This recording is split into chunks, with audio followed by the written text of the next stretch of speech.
The Galactic Defense Coalition meeting hall buzzed with the usual mix of languages, frequencies, and chemical signals that pass for conversation among the 57 member species. Commander ZYXDH of the Hegemony Navy adjusted his ceremonial armor plates as he reviewed the deployment roster on his neural interface. The upcoming campaign against the Void Seekers would be the largest military operation in galactic history, and every species was expected to contribute their finest warriors. Humans, he muttered through his vocal slits, the sound dripping with disdain. The name had become something of a running joke among the military elite. Earth's recent admission to the coalition had been more of a political courtesy than a recognition of any real military capability. Their technology was primitive, their ships barely faster than light, and their weapons, well, calling them weapons was generous. Admiral Kethare, a towering Vorthan with crystalline skin that refracted light in mesmerizing patterns, approached ZYXDH's station. Her footsteps rang like wind chimes against the metallic floor. "Have you seen the human contribution to our forces?" she asked, her voice carrying the harmonic undertones that made Vorthan's speech sound like music. ZYXDH pulled up the file with one of his 4 arms while the other 3 continued working on tactical preparations. "One ship, one individual. They're sending a single human." He paused, his optical sensors scanning the data again to ensure he hadn't misread. "The file says he's a sniper specialist from something called the Earth Defense Force." Kethare's crystalline features shifted to display amusement, the light patterns dancing across her face in what other species had learned to recognize as laughter. "A sniper? What good is one marksman against energy shields and powered armor?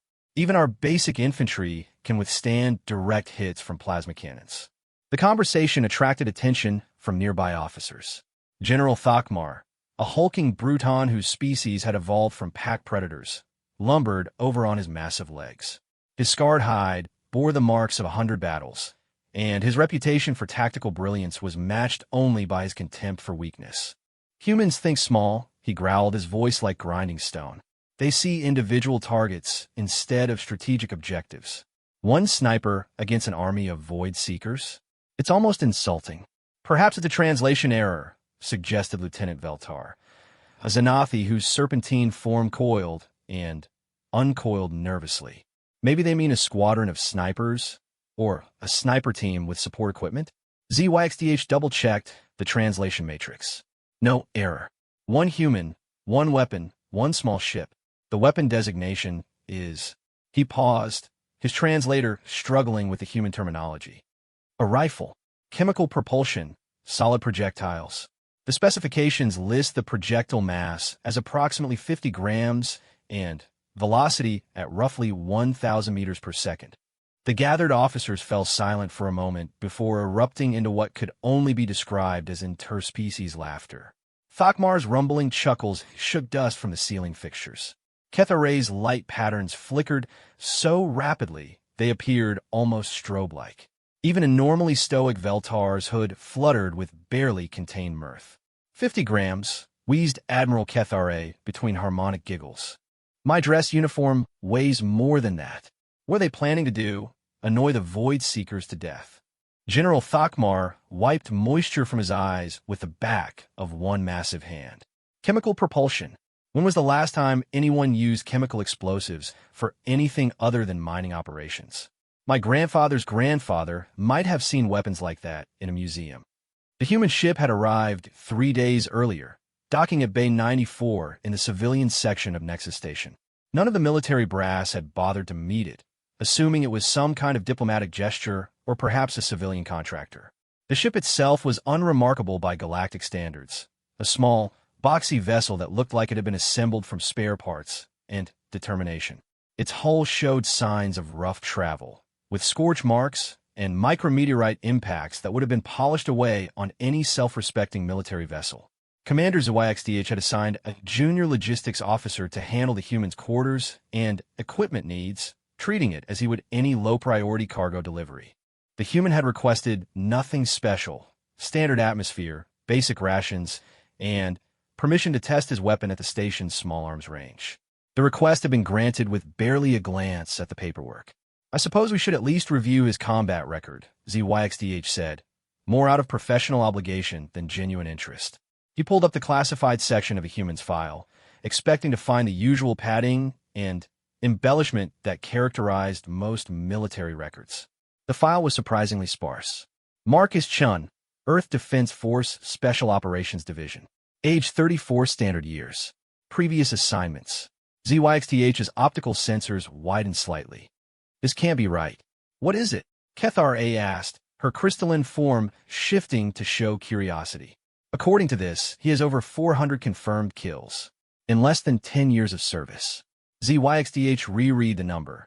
Certain his translator was malfunctioning. That's more than most of our elite units achieve in their entire careers. Thakmar grunted dismissively. Humans inflate their numbers. Cultural trait. They exaggerate their accomplishments to seem more impressive. Besides, what kind of enemies could they have faced on one small planet? Probably local predators or civil unrest. Nothing like real combat. The file continued with operational details that made even less sense. Engagements on 17 different worlds, often operating alone or with minimal support. Successful elimination of targets at ranges exceeding 3 kilometers, sometimes in adverse weather conditions or hostile environments. Combat effectiveness ratings that would have been impressive for an entire squad, much less one individual. Look at this, Veltar said, reading over Zegthich's shoulder with her flexible neck. It says he once eliminated an entire command structure during a siege on Proxima 7. 12 targets, sequential shots, maximum range 2.8 kilometers. Enemy never identified the firing position. Proxima 7, Admiral Kethare's harmonic voice took on a more serious tone. That was a hegemony operation. I remember the reports. Our forces were bogged down for weeks trying to break that siege. The enemy commanders just started disappearing. We assumed it was internal conflicts or perhaps some kind of biological weapon. An uncomfortable silence settled over the group. Proxima 7 had been a significant victory, but the way it had unfolded had puzzled military analysts for years. The enemy had held superior positions and better equipment, yet their leadership had been systematically eliminated with no apparent cause.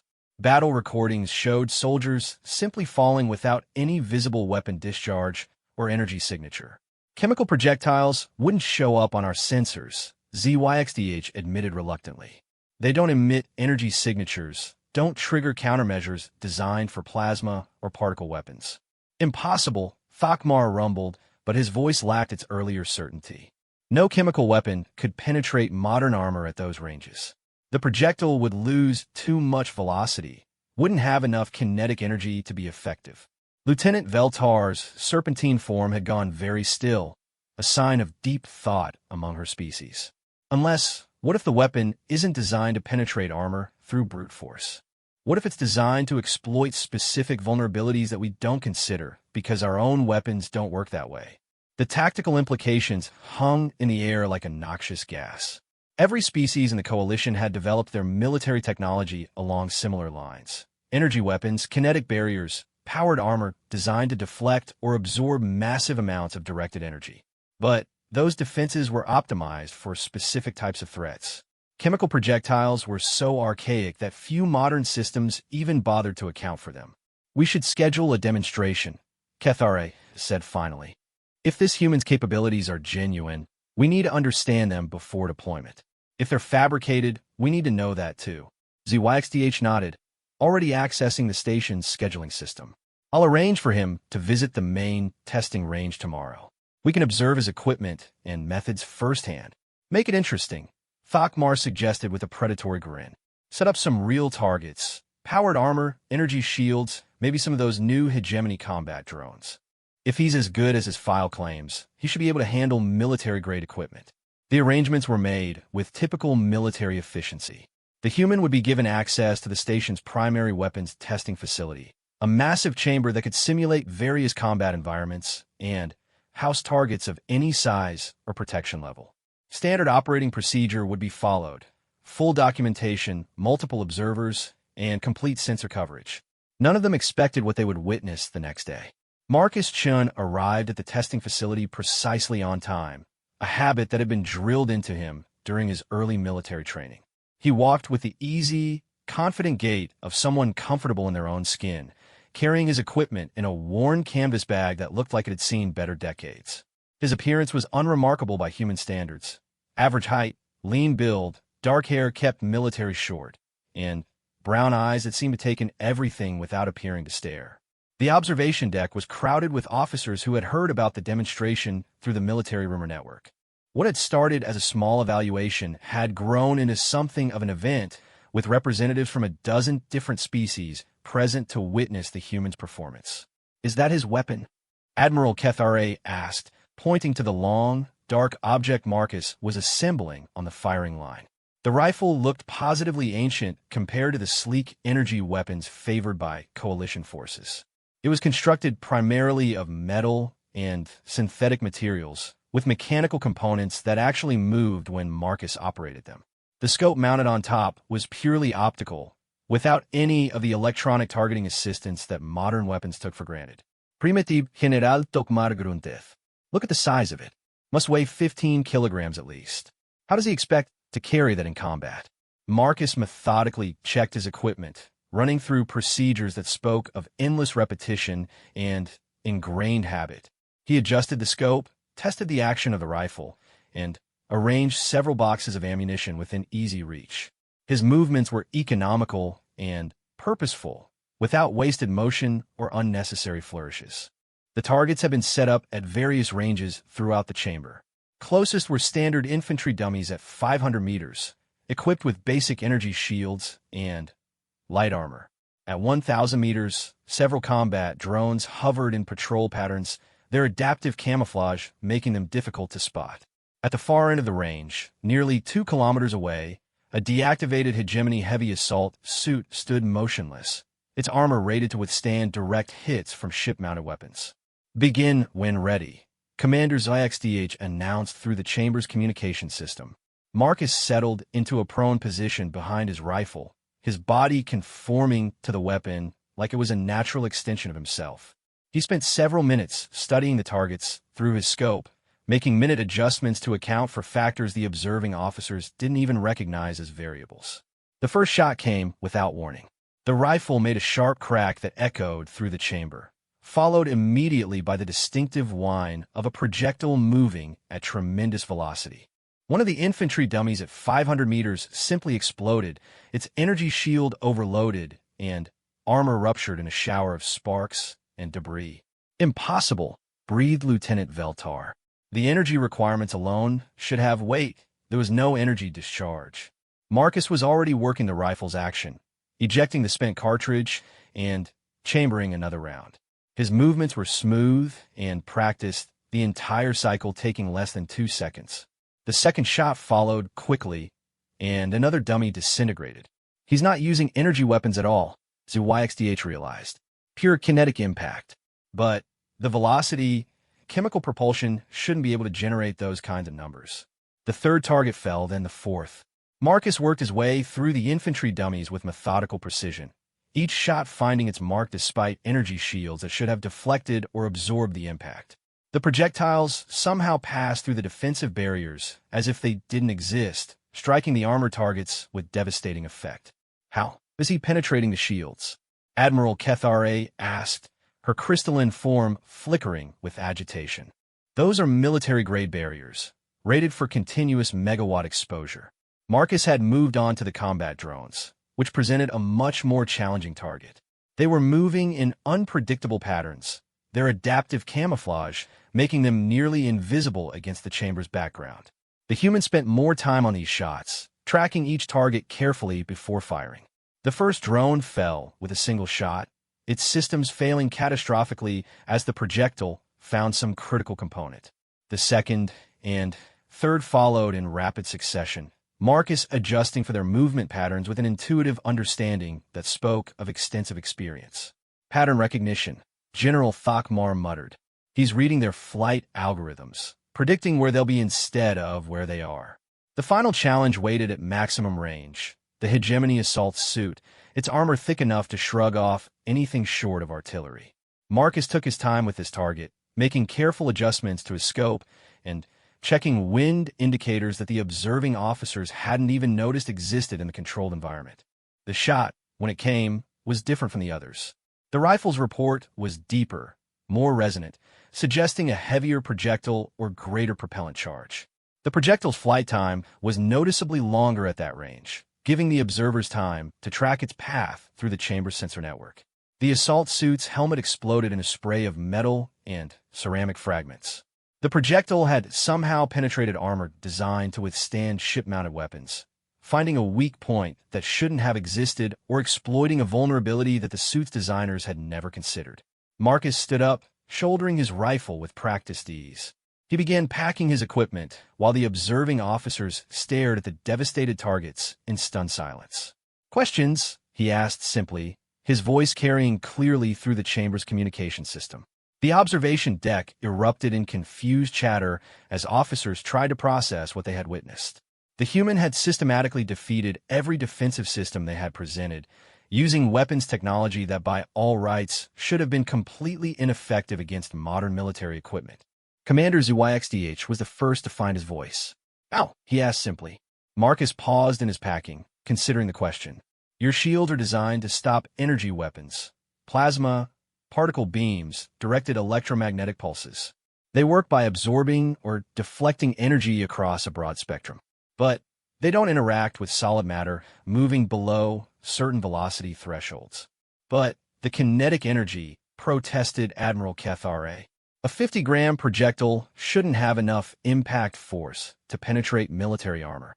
50 grams was the standard ammunition, Marcus replied, lifting one of the spent cartridge cases from his final shot. This was a 150-gram tungsten penetrator moving at 1,500 meters per second. Kinetic energy scales with the square of velocity. Make something move fast enough, and mass becomes secondary. The mathematics were simple enough that any officer could verify them, but the implications were staggering. Human chemical propulsion technology was apparently far more sophisticated than anyone had realized, capable of accelerating projectiles to velocities that rivaled some energy weapons. "The armor penetration?"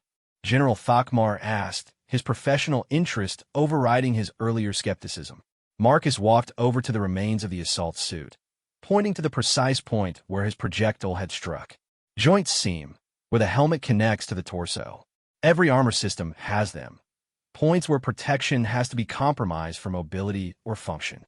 It's just a matter of knowing where to look and being accurate enough to hit a target a few centimeters wide at 2 kilometers. The crowd of observers followed him, examining the damage with new eyes. What had appeared to be an impossible feat of firepower was actually surgical precision, exploiting weaknesses that existed in every piece of equipment they fielded. "Your combat record," Commander ZYXDH said slowly. 400 kills. Were they all like this?" Marcus shouldered his equipment bag, ready to leave. "Every target is different. Different armor, different shields, different weak points. But, yes, find the vulnerability, make the shot, move to the next position before anyone figures out where you are." He walked toward the chamber exit, leaving behind a group of officers who were beginning to realize that their fundamental assumptions about warfare might be dangerously outdated. As the door closed behind the human, General Thakmar turned to his colleagues with an expression that mixed respect with deep concern. "We need to completely revise our tactical doctrine," he said quietly. "If one human with primitive weapons can do this, what happens when we face an enemy that thinks the same way?" The question hung in the air like a challenge, and none of the assembled military leaders had a ready answer. The emergency tactical meeting was called within hours of Marcus Chen's demonstration. The sterile conference room aboard the coalition flagship Eternal Vigilance had been hastily reconfigured to accommodate representatives from every major military branch. The air recycling systems worked overtime to process the variety of atmospheric requirements, creating a faint haze that seemed to mirror the confusion among the assembled officers. Fleet Admiral Torgan, Supreme Commander of Coalition Forces, stood at the head of the table with his 4 arms clasped behind his back in a gesture that conveyed both authority and deep contemplation. His species, the Nexari, had evolved from aquatic hunters, and their natural predatory instincts had made them excellent military strategists. But even his millennia of combined experience felt inadequate for the situation they now faced. The human demonstration has forced us to reconsider fundamental aspects of our defensive posture. He began, his translator rendering his complex harmonic speech into the common tongue. In 18 hours, We begin the largest military operation in galactic history. Our enemy has proven capable of adapting to conventional tactics with frightening speed. Now we discover that our own allies possess capabilities we never suspected. General Thakmar shifted his massive bulk in a reinforced chair, the metal creaking under his weight. The humans' methods are effective but limited. One sniper cannot change the course of a major battle. Can't they? Admiral Kethare interjected, her crystalline form reflecting the room's lights in agitated patterns. I've been reviewing historical data from human conflicts. Do you know what a single skilled marksman accomplished during their World War II conflict? One individual, using technology primitive even by their current standards, eliminated over 500 enemy soldiers in less than 100 days. She activated a holographic display showing tactical analyses that had been hastily compiled by coalition intelligence services. Simo Haiha, Carlos Hathcock, Ludmila Pavlichenko. Human history is filled with individuals who changed the course of entire campaigns through precision marksmanship. Lieutenant Colonel Veltar, recently promoted due to her insights about human tactics, coiled nervously around her perch. But those were conflicts between humans using similar technology levels. How does that translate to modern warfare? That's exactly the problem, Commander ZYXDH said, pulling up sensor readings from the demonstration. We spent so much time preparing for energy-based warfare that we've created massive blind spots. Look at these defensive configurations. The hologram shifted to show typical coalition battle formations. Ships arranged in overlapping fields of fire, their shields calibrated to absorb and deflect massive energy discharges. Ground forces equipped with armor designed to disperse heat and electromagnetic pulses. Sensors optimized to detect the energy signatures of enemy weapons. Every single defensive system we deploy is optimized against threats that emit detectable energy signatures, ZYXDH continued. Chemical projectiles don't appear on our tactical displays until they impact their targets. By then, it's too late for countermeasures. Fleet Admiral Torgan accessed his personal files, pulling up classified reports that few in the room had clearance to see. Intelligence suggests the Void Seekers have been studying our tactics for years before beginning this conflict. They've adapted their technology to counter our standard defensive measures. What they've also been studying human warfare methods. The implications sent a chill through the assembled officers that had nothing to do with the room's environmental controls. The Void Seekers had already proven capable of technological adaptation that bordered on precognitive. Their ships appear to know exactly where coalition forces would position themselves. Their weapons seemed designed specifically to overcome standard shielding, and their tactics suggested an understanding of coalition doctrine that approached omniscience. Sir, Veltar said hesitantly, if the Void Seekers have access to human tactical data, they might be preparing counters to energy-based warfare that we haven't anticipated. Or preparing their own kinetic weapons systems, Admiral Kethare added. Chemical propulsion technology isn't complex by galactic standards. We abandoned it because energy weapons seemed more efficient. But efficiency isn't the same as effectiveness. General Thakmar's scarred features twisted into what other species had learned to recognize as deep thought. The human mentioned something about knowing where to look for vulnerabilities. Every piece of equipment we field, every ship design, every defensive installation, they all have weak points that we accept as necessary compromises.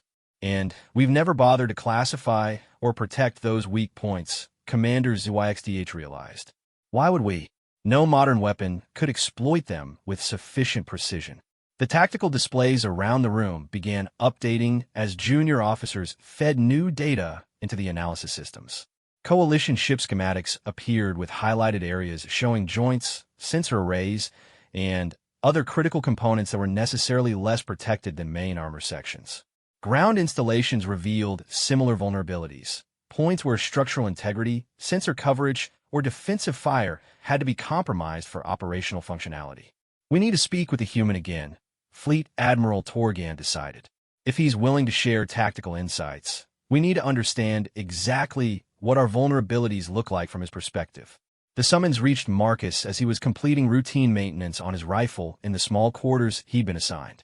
The weapon lay partially disassembled on a clean cloth, its components reflecting the overhead lighting and patterns that spoke of careful engineering and meticulous care. He'd been expecting this conversation since the demonstration. Military minds were predictable regardless of species, and the implications of his capabilities would not have escaped notice. The escort that arrived was considerably more impressive than the junior officer who had initially processed his arrival. Commander XDH himself appeared at Marcus's door, accompanied by a full honor guard, and wearing dress uniform that suggested this meeting carried significant weight within the coalition hierarchy. Mr. Chun, the commander began formally, Fleet Admiral Torgan requests your presence at a tactical briefing. Your insights would be valuable to our operational planning. Marcus nodded, securing his rifle in its case with practiced efficiency. I assume this is about defensive vulnerabilities, he said simply. The slight pause in XDH's movements confirmed the accuracy of his guess. Among other tactical considerations, yes. The walk to the briefing room took them through sections of the ship that Marcus hadn't seen before, areas where the utilitarian military aesthetic gave way to displays of technological sophistication that bordered on artistic. The ship itself was a marvel of engineering, kilometers long and equipped with defensive systems that could have shielded a small planet. Yet as they walked, Marcus found himself automatically cataloging potential weak points with the same unconscious efficiency that had kept him alive through years of combat. The briefing room contained more military brass than Marcus had seen in one place since his promotion ceremony on Earth. Representatives from species he didn't recognize sat alongside familiar faces from the previous day's demonstration. The tension in the room was palpable, though it expressed itself differently across various physiologies. Increased harmonics from the Vorthans, chemical traces in the air from species that communicated partially through scent, and electromagnetic fluctuations from those who supplemented speech with bioelectrical fields. Mr. Chun, Fleet Admiral Torgan began without preamble. We need to understand the extent of our defensive vulnerabilities from your perspective. In 18 hours, we begin operations against an enemy that has proven capable of adapting to our standard tactics with disturbing efficiency. Marcus took a seat at the indicated position, noting that it placed him where everyone could see his face clearly, a sign that they were as interested in reading his expressions as hearing his words. What specific information do you need? Everything, General Thakmar rumbled. Ship designs, ground installations, personal armor, formation tactics. If there are vulnerabilities we haven't considered, we need to know about them before we encounter an enemy who might have considered them. The request was comprehensive enough to be overwhelming, but Marcus had learned to break complex problems into manageable components. I'll need access to technical specifications for your equipment. Blueprint-level detail, not the simplified versions you show to allied forces. Admiral Kethare's crystalline features shifted to display concern. That information is classified at the highest levels. Sharing it would require authorization from the Coalition Security Council. Then, I suggest you get that authorization, Marcus replied calmly. You can't ask me to evaluate vulnerabilities in systems I can't examine. It would be like asking a doctor to diagnose an illness without examining the patient. Fleet Admiral Torgan considered this for several moments before activating a secure communication channel. The conversation that followed was conducted in harmonics too complex for the universal translator to process, but the agitated undertones suggested significant bureaucratic resistance. After several minutes, he closed the channel with what sounded suspiciously like frustrated cursing. Authorization granted, he announced. Mr. Chun will have access to technical specifications for all Coalition military equipment under the highest security classification. The data transfer took nearly an hour, during which Marcus remained silent while absorbing information that represented centuries of technological development by dozens of species. Ship designs, weapon systems, defensive installations, and tactical doctrine flowed through the briefing room's displays in a comprehensive overview of Coalition military capability. Impressive, Marcus said finally. Your technology is generations ahead of anything we have on Earth. Energy weapons with virtually unlimited ammunition, defensive shields that can absorb gigawatts of directed energy, armor that can withstand direct nuclear impacts. But, prompted Commander XDH, sensing there was more to come. But, you've optimized everything for energy-based warfare, Marcus continued. Every defensive system assumes the threat will be detectable through electromagnetic signatures, thermal emissions, or particle streams. You've created incredibly sophisticated solutions for one specific type of problem. He stood and walked to the main tactical display, pointing to the schematic of a coalition battlecruiser. This ship can survive a direct hit from an antimatter torpedo, but see this sensor array? It's necessary for navigation and targeting, so it can't be as heavily armored as the main hull. A kinetic projectile hitting that array at sufficient velocity would blind the ship without triggering any of its defensive countermeasures. The officers around the table leaned forward as Marcus continued his analysis.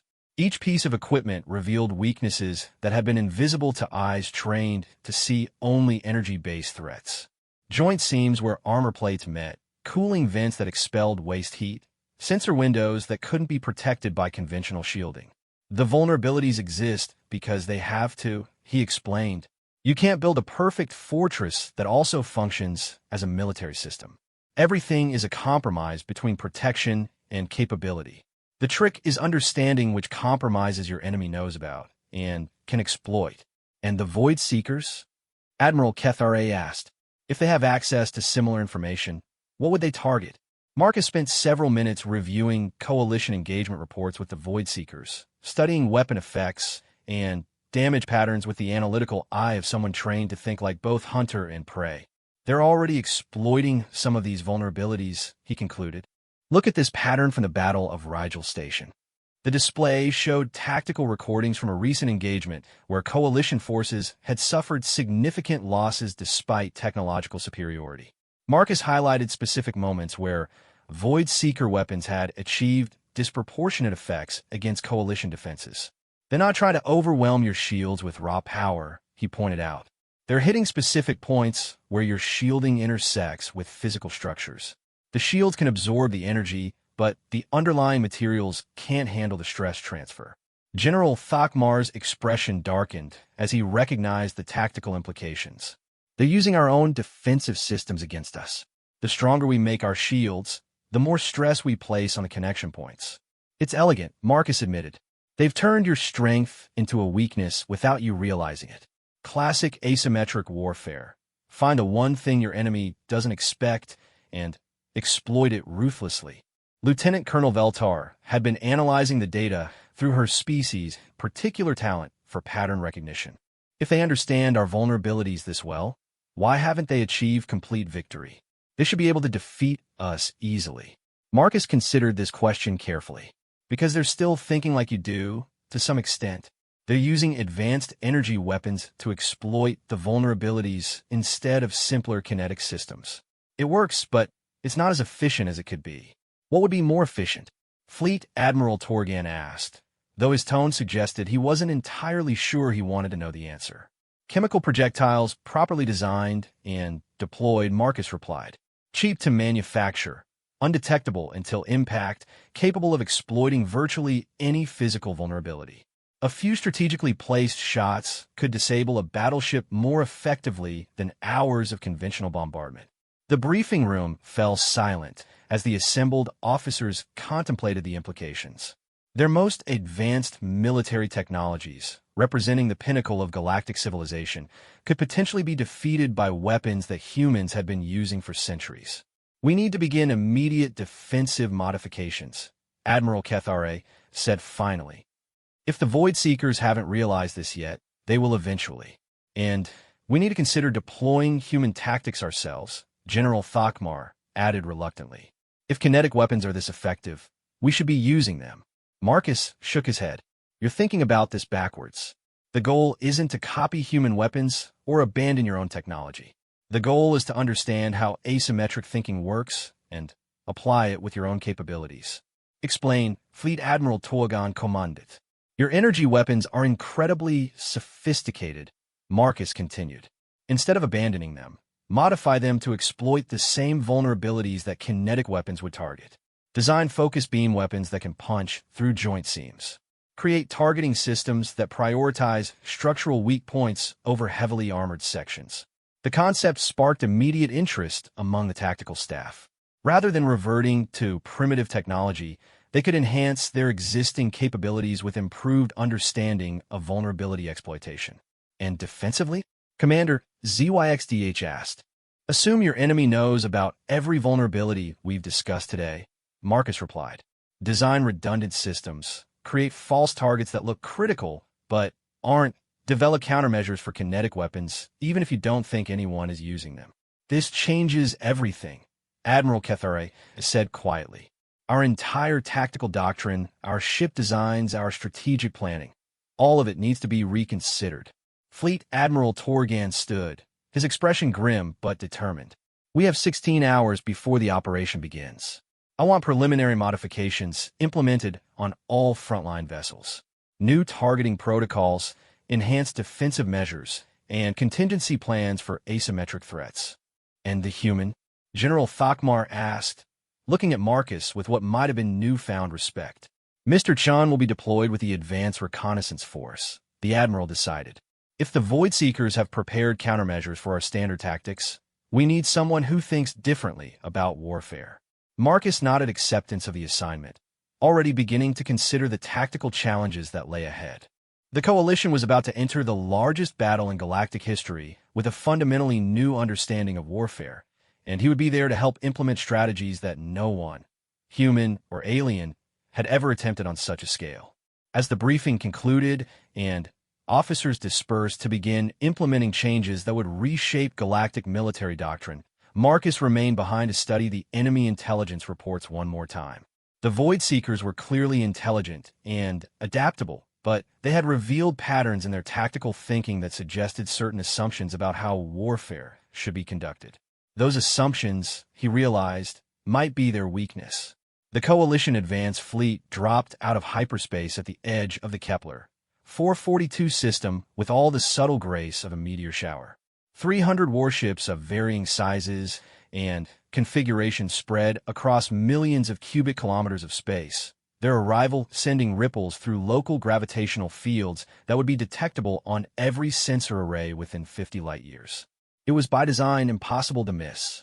Marcus Chun watched the deployment from the observation deck of the reconnaissance vessel Silent Running, a sleek ship designed for stealth operations that had been hastily modified to accommodate his specialized equipment. The vessel's commander, Captain Zura Okonkwo of the Earth Defense Force, was one of the few other humans in the Coalition fleet, a communications specialist whose understanding of both human and alien psychology had made her invaluable for coordination between diverse military units. They're putting on quite a show, she observed, watching the massive dreadnoughts position themselves in classic battle formations. Think the Void Seekers are impressed. Marcus adjusted the scope on his rifle, checking the specialized ammunition he'd prepared during the 18-hour preparation period. They're supposed to be impressed. Standard Coalition doctrine, overwhelming display of force to encourage surrender before battle begins. And you think that won't work this time? The Void Seekers have never surrendered, Marcus replied simply. Every engagement on record shows them fighting to the last ship, even when facing impossible odds. Either they're fanatics, or they know something we don't about their actual capabilities. The main tactical display showed sensor readings from across the system. Kepler 442 had once been home to a thriving Coalition research station, its 3 habitable worlds supporting nearly 50 million civilians engaged in terraforming and xenobiology research. The Void Seekers had appeared 6 months ago without warning, their black ships emerging from what appeared to be empty space to overwhelm the system's minimal defenses in a matter of hours. What followed had been a masterclass in psychological warfare. The civilian population hadn't been killed, they'd been converted. Detailed intelligence reports, obtained at terrible cost by Coalition reconnaissance teams, showed the former colonists working alongside Void Seeker forces with apparent enthusiasm. Whether this was due to some form of mind control, genetic modification, or simply ideological conversion remained unknown, but the implications were deeply disturbing. Contact, announced Lieutenant Fexai from the sensor station, his aquiline vocal cords producing the musical tones that his species used for technical communication. Multiple Void Seeker vessels emerging from the inner system. Configuration matches previous engagement patterns.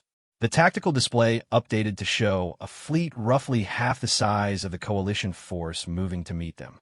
The Voidseeker ships were unlike anything else in the galaxy. Smooth, organic-looking hulls that seemed to absorb light rather than reflect it, with weapon systems that defied easy categorization.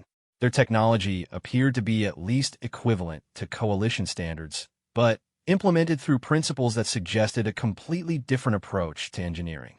"They're not running," Captain Okonkwo observed. "Outnumbered 2-1 by a technologically superior force, and they're moving to engage." Marcus studied the enemy formation through his scope's high-magnification optics, noting details that might not show up on conventional sensors. "Look at their positioning.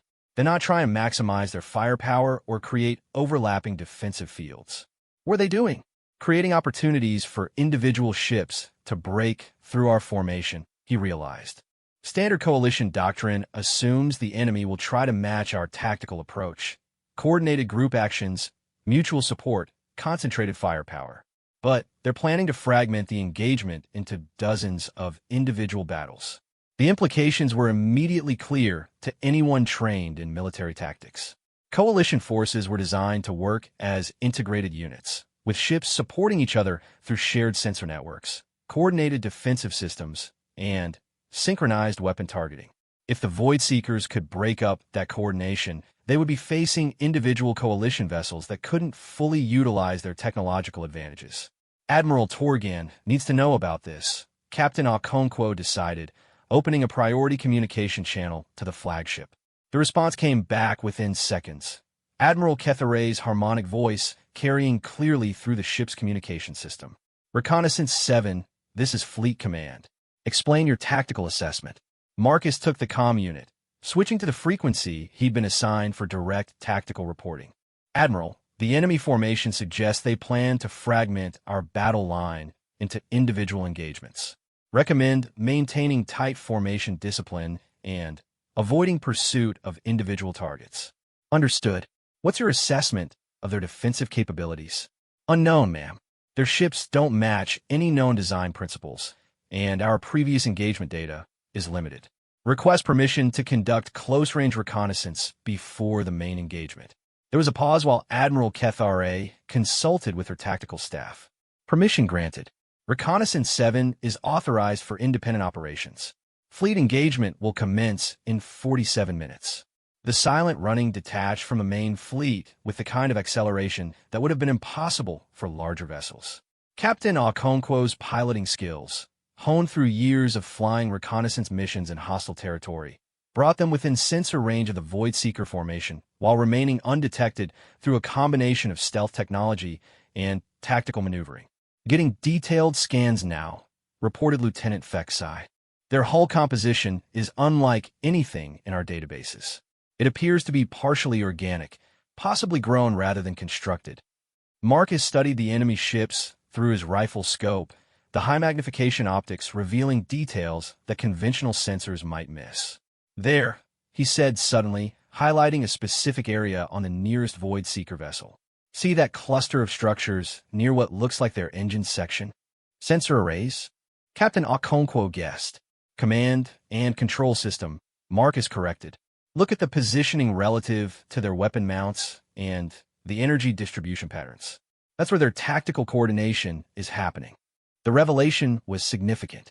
If the Voidseekers were planning to fragment the battle into individual engagements, they would need some way to coordinate their scattered forces. Eliminating their command and control systems would leave their ships isolated and unable to execute complex tactical maneuvers. "Range to target?" Marcus asked, already making calculations based on the relative positions and velocities of the two fleets. "Current separation is approximately 15 kilometers, Fexai reported. But their formation is moving toward the main fleet, so the range is decreasing rapidly." Marcus considered the tactical problem carefully.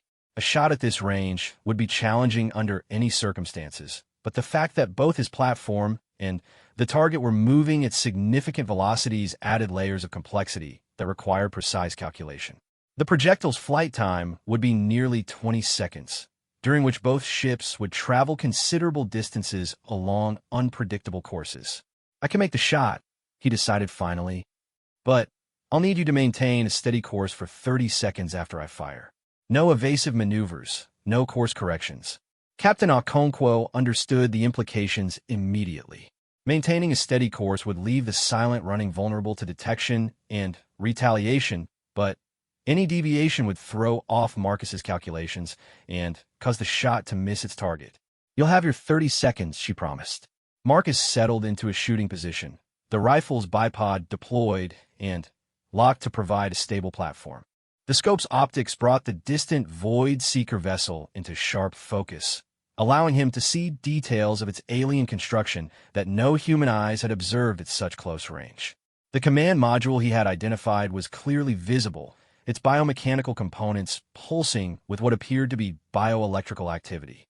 The calculations required for the shot were staggering in their complexity. Projectile ballistics, relative velocities, gravitational effects from nearby celestial bodies, and the time delay between firing and impact all had to be factored into his aim point. Marcus had made similar shots before, but never under these exact conditions and never with stakes this high. He squeezed the trigger with a smooth, even pressure that had become automatic through years of training. The rifle's report echoed through the ship's hull, followed immediately by the whine of the projectile accelerating toward its target. 23 seconds later, the command module on the nearest Void Seeker vessel exploded in a burst of bioluminescent fluid and scattered debris. The ship's formation immediately became erratic, its coordination with nearby vessels disrupted as its tactical systems went offline. "Direct hit," Lieutenant Fexai confirmed, his musical voice carrying notes of amazement.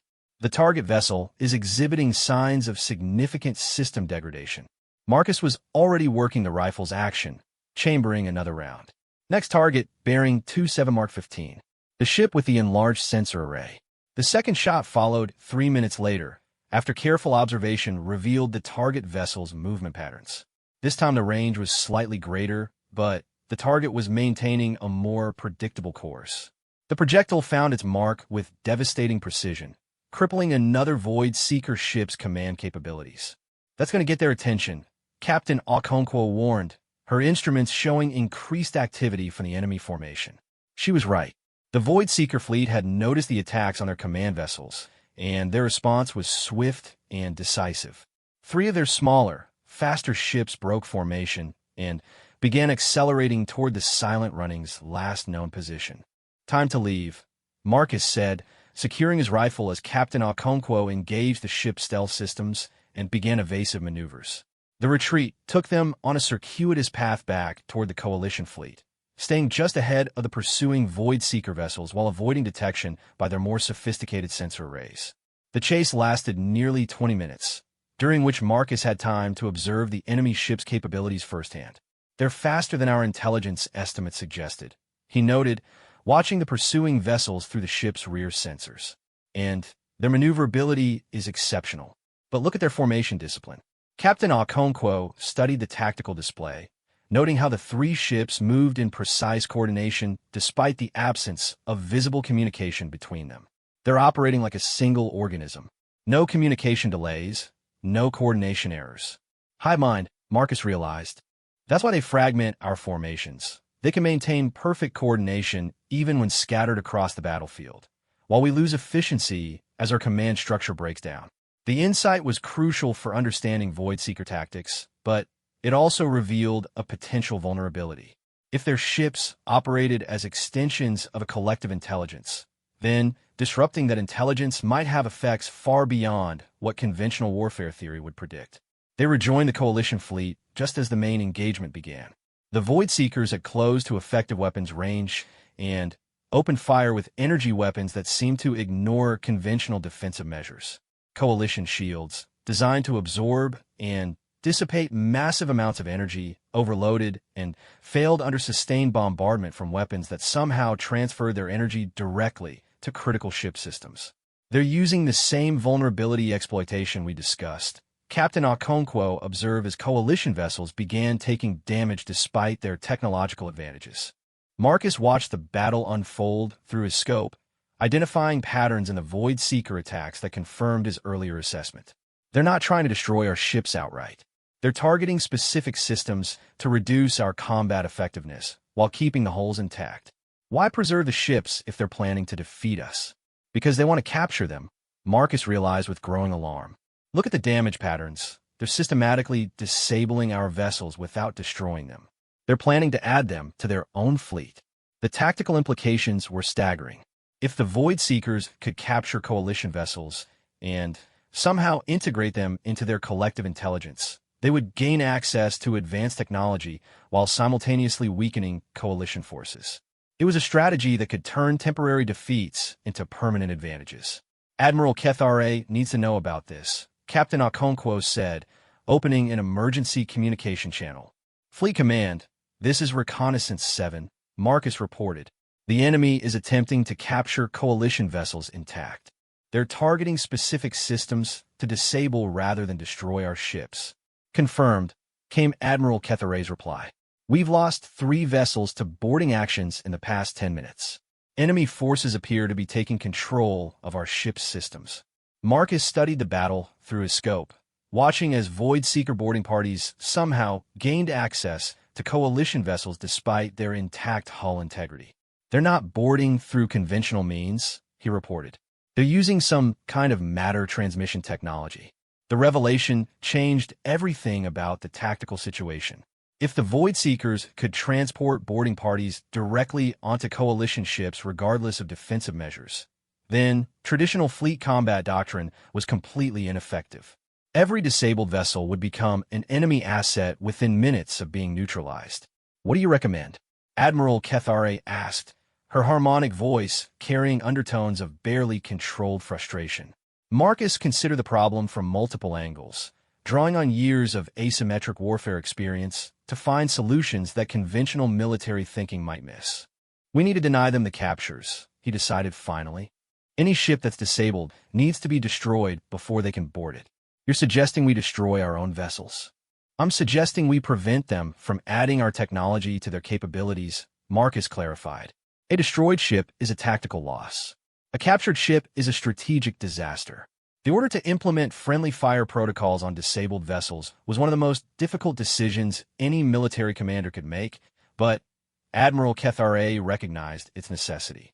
Coalition ships began targeting their own disabled vessels, destroying them before Void Seeker forces could complete their capture operations. The Void Seeker response was immediate and devastating. Their formation shifted to a more aggressive configuration, clearly recognizing that their capture strategy had been countered.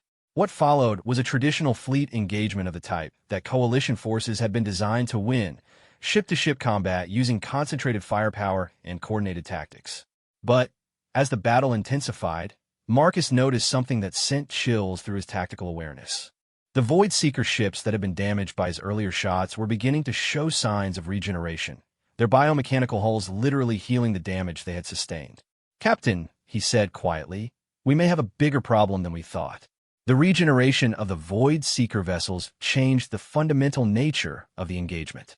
Marcus watched through his scope as biomechanical systems literally regrew themselves, rebuilding damaged sections with an efficiency that defied conventional understanding of material science.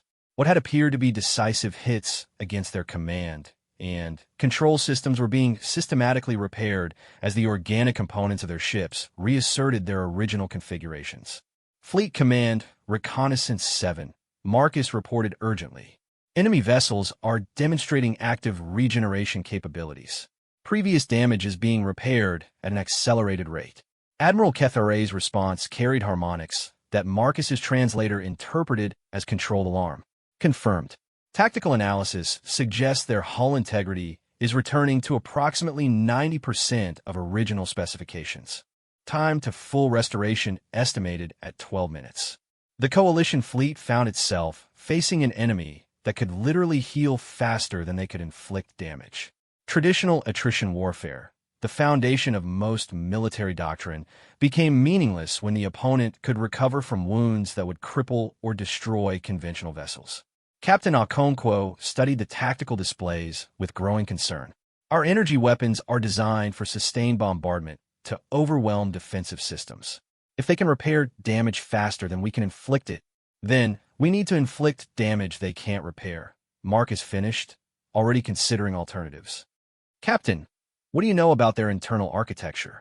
Sensor penetration of their hulls is limited, Lieutenant Fexi reported from his station. The biomechanical composition interferes with most scanning frequencies. But we're detecting what appears to be a centralized nervous system running through each vessel. Marcus nodded, pieces of the tactical puzzle beginning to fall into place. A nervous system that coordinates regeneration, navigation, weapons control, and collective communication. It would have to be incredibly sophisticated to manage all those functions simultaneously. And incredibly vulnerable if damaged in the right way, Captain Okonkwo realized. Exactly. Biological systems can heal, but they're also susceptible to specific types of damage that mechanical systems aren't. Marcus was already modifying his ammunition, selecting specialized rounds that he'd prepared for contingencies he hadn't fully understood until now. I need to get closer to one of their larger vessels, close enough to penetrate their hull and reach their central nervous system. The request was tactically insane by conventional standards. Approaching a Void Seeker ship at close range would expose the silent running to weapons fire that could vaporize them in seconds. But conventional standards had proven inadequate for the current situation, and Admiral Kethare had authorized independent operation for precisely these kinds of circumstances. How close? Captain Okonkwo asked, already plotting approach vectors that would minimize their exposure time. Within 2 kilometers, Marcus replied, checking his rifle's configuration one final time. I need to be certain the round will penetrate their hull and reach the internal structures. The approach took nearly an hour, using gravitational shadows from asteroid debris and carefully timed burns to avoid detection by Void Seeker sensors. The main battle continued to rage around them. Coalition forces struggling to maintain tactical cohesion against an enemy that seemed to grow stronger with each passing minute. Several more Coalition vessels had been disabled and destroyed to prevent capture, while Void Seeker ships continued their relentless regeneration cycle. The target Marcus had selected was one of their larger vessels, roughly equivalent to a Coalition heavy cruiser, but with the flowing organic lines that characterized all Void Seeker technology. Sensor readings suggested it served as a command node for their collective intelligence, coordinating the actions of smaller vessels while maintaining its own formidable combat capabilities. 2 kilometers and holding position, Captain Okonkwo announced as the silent running settled into a stable firing position relative to the target. Marcus studied the enemy vessel through his scope, looking for the external indicators that would reveal the location of its central nervous system. The biomechanical hull showed patterns of energy distribution that suggested major nerve pathways running longitudinally through the ship's core, with concentrations of activity near what appear to be sensory organs. There, he said, identifying a section where multiple energy patterns converged in a complex node approximately amidships. That's their primary neural nexus. If I can disrupt that system, it should affect their coordination and regeneration capabilities. The ammunition he'd selected for this shot was unlike anything in the Coalition arsenal, a specialized round designed by human military engineers for penetrating hardened bunkers and underground installations. The projectile was constructed from depleted uranium with a tungsten penetrator core, designed to punch through multiple layers of armor while retaining sufficient kinetic energy to cause massive internal damage. Single shot, Marcus murmured, settling into his firing position with the mechanical precision that years of practice had ingrained. Have to make it count. The calculations for this shot were even more complex than his earlier long-range engagements. The target vessel was maneuvering in response to Coalition attacks, its biomechanical hull flexing and shifting in ways that conventional armor never would. He had to account not only for the ship's movement, but for the structural deformation that would occur when his projectile impacted. Marcus squeezed the trigger with the smooth, controlled motion that had become as natural as breathing. The rifle's report echoed through the silent running's hull, followed by the characteristic whine of a projectile traveling at tremendous velocity. The flight time was only 8 seconds at this range, but Marcus tracked the projectile's path through his scope until it disappeared into the target's hull. For a moment, nothing seemed to happen, just another tiny impact against a vessel that had already absorbed dozens of hits from Coalition energy weapons. Then, the Void Seeker ship began to convulse. The smooth, flowing movements that characterized their maneuvering became erratic spasms as their central nervous system struggled to cope with massive trauma to its primary nexus. Bioluminescent patterns that had pulsed in steady rhythms across the hull flickered and went dark in spreading waves. The ship's weapons fell silent, its regeneration systems ceased functioning, and its coordination with other vessels broke down completely. Direct hit, Lieutenant Feck's eye reported, his musical voice carrying notes of amazement. The target vessel is showing complete system failure. Neural activity has ceased across 90% of the hull surface. Marcus was already acquiring his next target, another large vessel that appeared to be attempting to compensate for the loss of its companion's command functions. The effect is spreading to other ships in their formation, he observed. Look at the tactical display. Captain Okonkwo confirmed his observation. The destruction of one ship's central nervous system was having cascading effects throughout the Void Seeker formation. Ships that had been operating in perfect coordination were now showing signs of confusion and disorganization. Their collective intelligence appeared to be struggling to adapt to the sudden loss of a major node in their network. It's like cutting a major nerve pathway, Marcus explained as he prepared his next shot. The other systems can eventually compensate, but there's a period of shock and adjustment that leaves them vulnerable. The second shot followed 5 minutes later, targeting another command vessel that was attempting to re-establish coordination among the scattered Void Seeker forces. This time, Marcus aimed for what appeared to be their primary sensory cluster, reasoning that blinding their collective intelligence would be as effective as damaging their command functions. The result was even more dramatic than the first hit. The targeted vessel immediately began transmitting what could only be described as distress signals, complex harmonics that carried across multiple frequency bands with an intensity that suggested panic or pain. Other Void Seeker ships began converging on the damaged vessel, abandoning their tactical positions in what appeared to be an attempt to provide assistance. They're breaking formation, Captain Okonkwo observed with satisfaction. Whatever you did, it's disrupted their entire tactical structure. Marcus studied the enemy response through his scope, noting the way individual vessels moved to support their damaged companion. They're not just coordinated through technology, he realized. They're genuinely connected on some emotional or psychological level. Damaging one causes distress in the others. The implications were significant. If the Void Seeker collective intelligence included emotional bonds between individual vessels, then psychological warfare might be as effective as conventional attacks. The loss or suffering of one unit would affect the performance of all units, creating opportunities for exploitation that no previous enemy had possessed. Fleet Command, this is Reconnaissance 7, Marcus reported. I've identified a critical vulnerability in enemy psychology. Recommend concentrating fire on individual vessels to maximize psychological impact on their collective. Admiral Kethare's response was immediate. Explain the tactical application. They're emotionally connected to each other, Marcus clarified.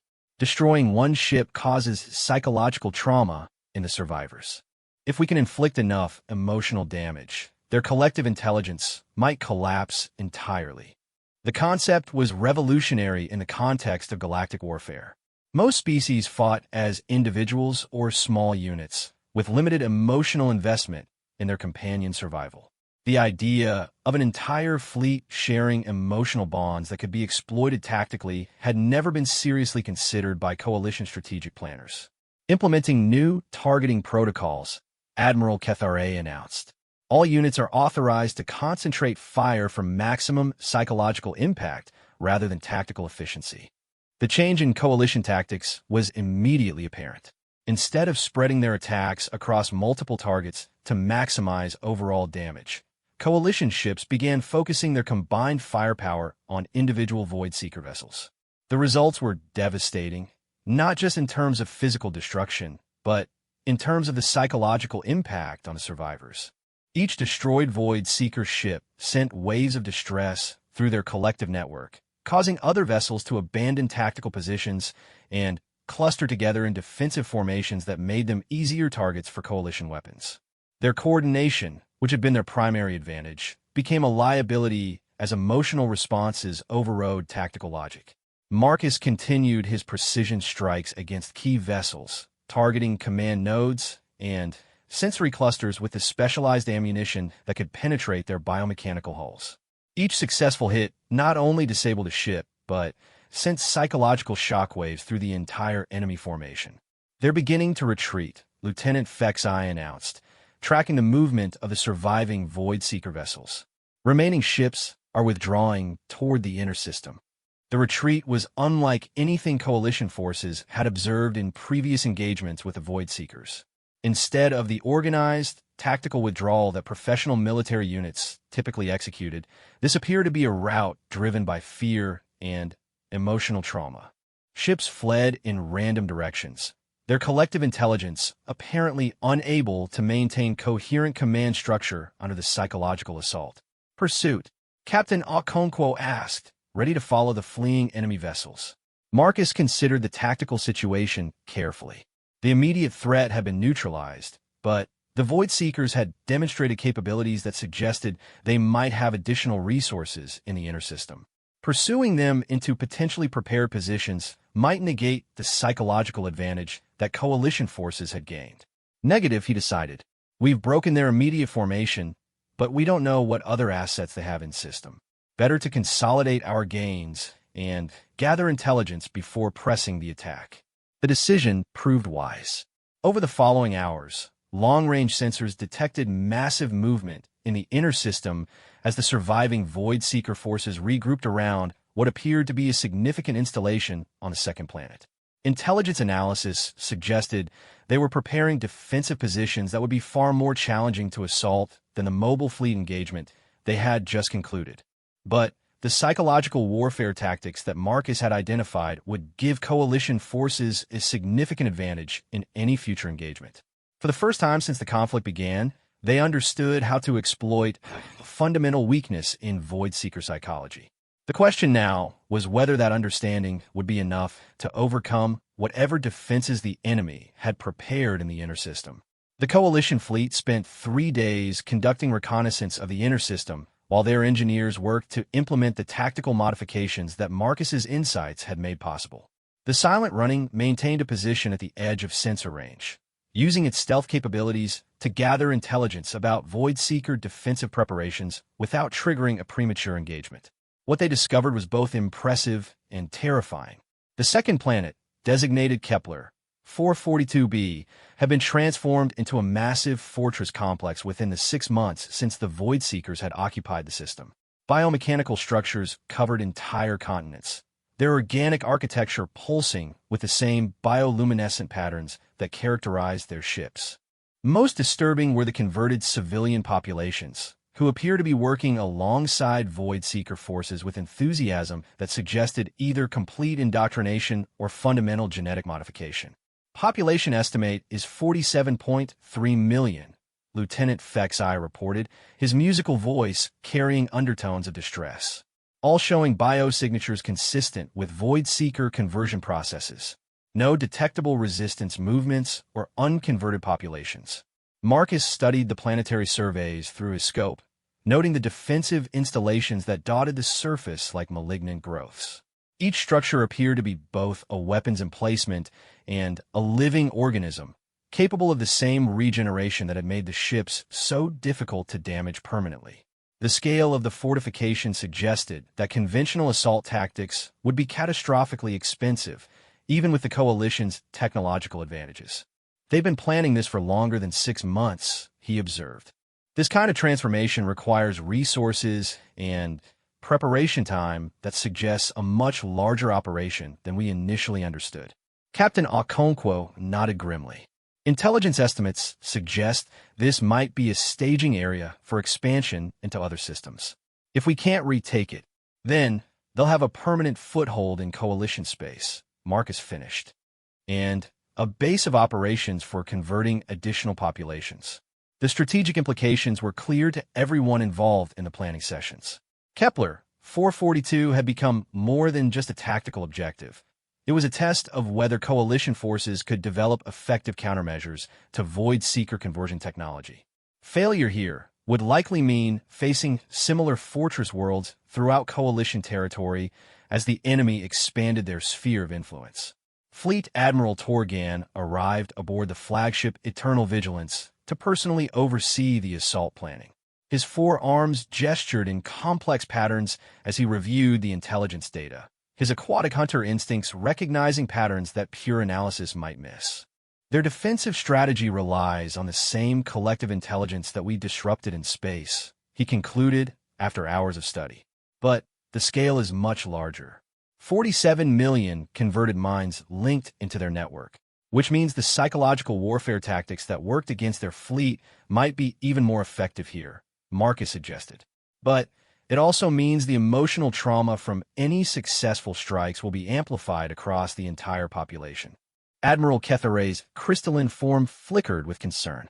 Are you suggesting that attacking their installations will cause suffering to the converted civilians? Marcus considered the question carefully.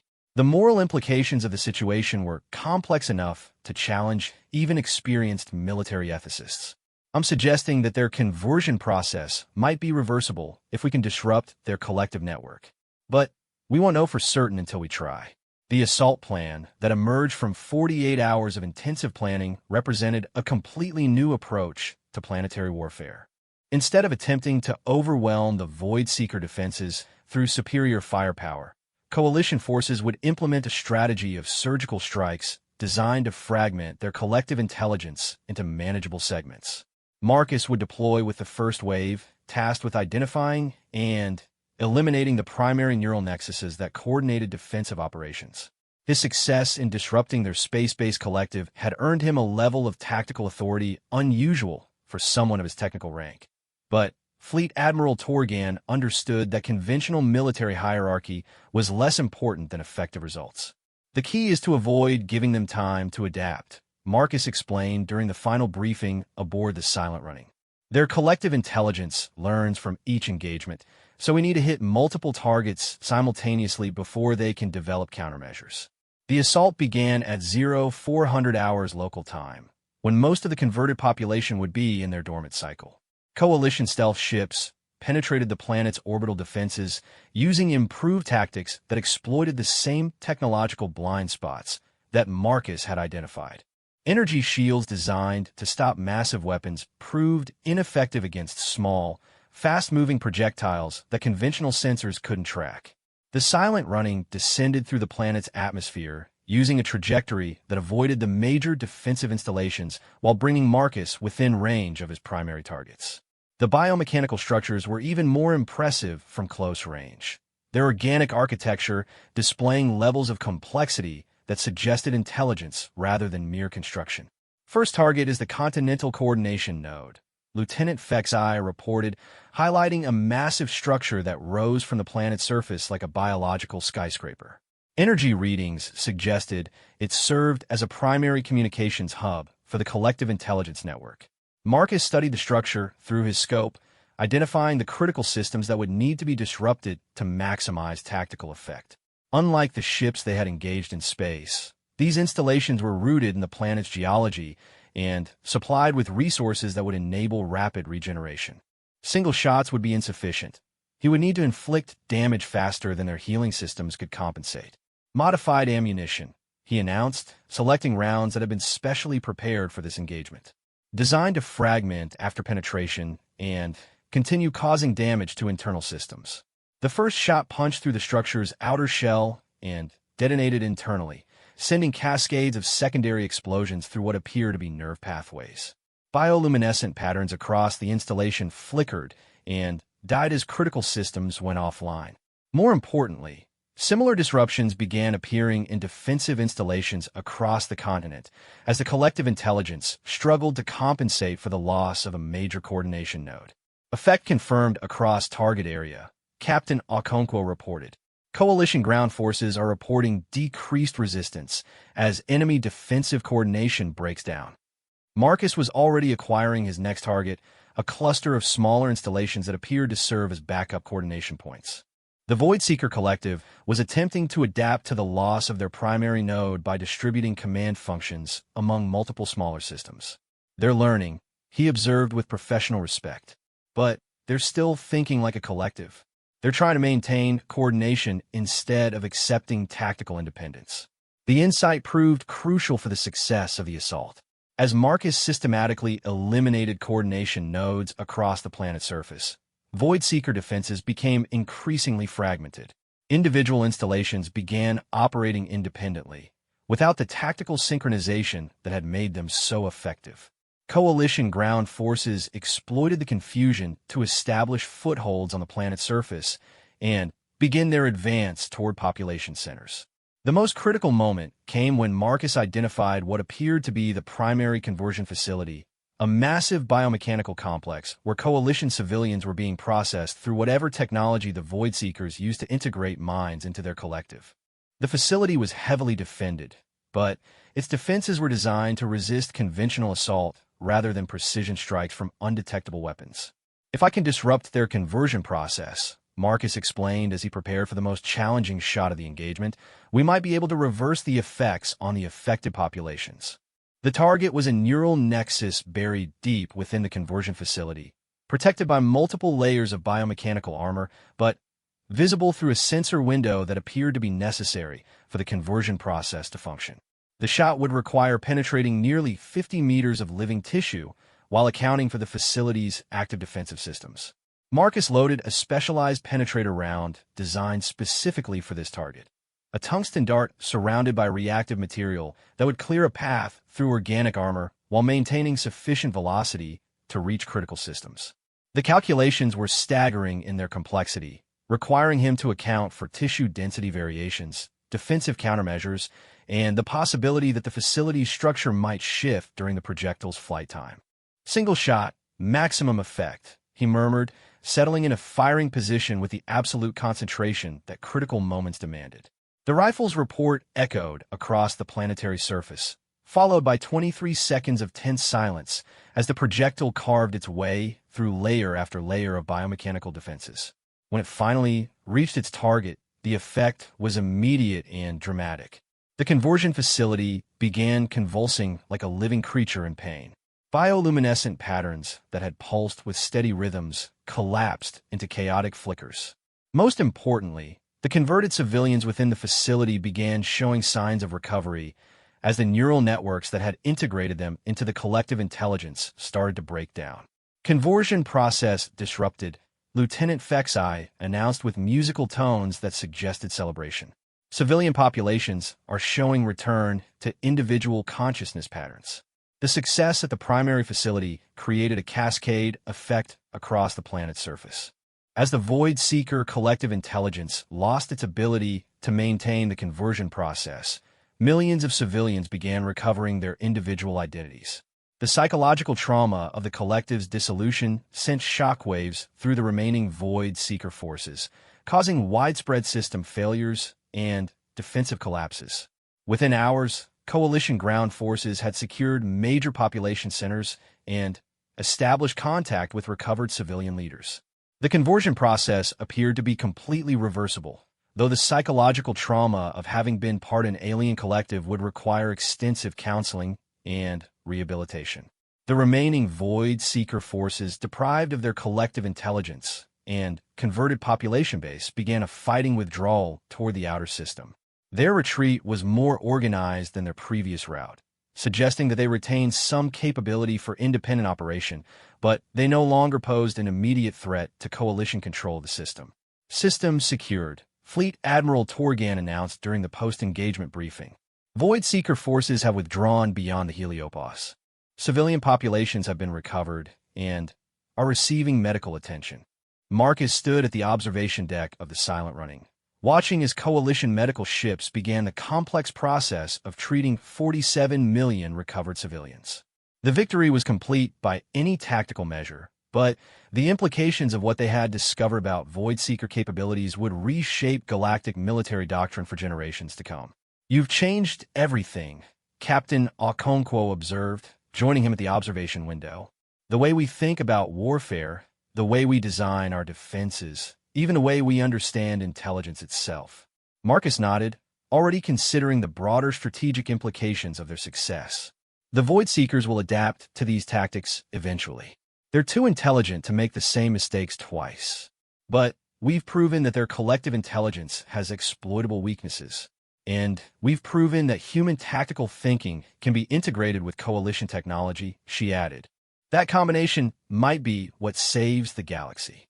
The reports that reached Coalition High Command over the following days confirmed that the Kepler 442 operation had been a decisive turning point in the conflict with the Void Seekers. Similar tactics were being implemented across other engagement zones, with Coalition forces achieving unprecedented success against an enemy that had previously seemed unstoppable. More importantly, the recovered civilians provided intelligence about Void Seeker operations that revealed the true scope.